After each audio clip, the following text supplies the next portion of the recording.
One cadre of the proscribed group United Revolutionary Front was arrested by Imphal East Police last morning.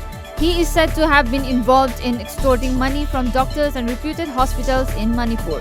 He has been identified as 46-year-old Soibam Arthur, son of late S. Irabot of Soibam Lekai, Imphal.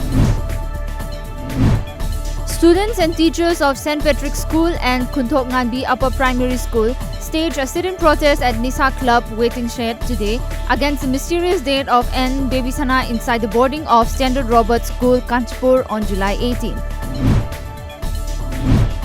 Lilong police arrested a drug peddler of possessing 853 Spasmoproxivon capsules. The arrested has been identified as Mohammad Muzibur Rahman, aged 38 years, of Lilong Haurebi Turel Ahanbi near Kalekhong Bridge.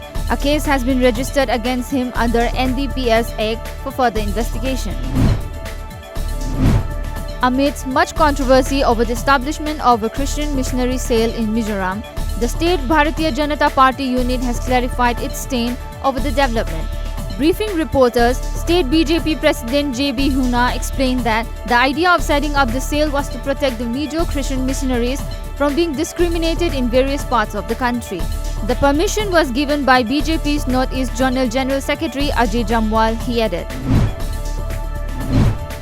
NH7 Weekender, India's largest multi-genre musical festival, is coming back to the hill state of Meghalaya for the 5th time on November 1st and 2nd. The music festival, in its 10th edition, is likely to be held somewhere in Jensia Hills like its previous editions, though no official confirmation has been given so far, a report said.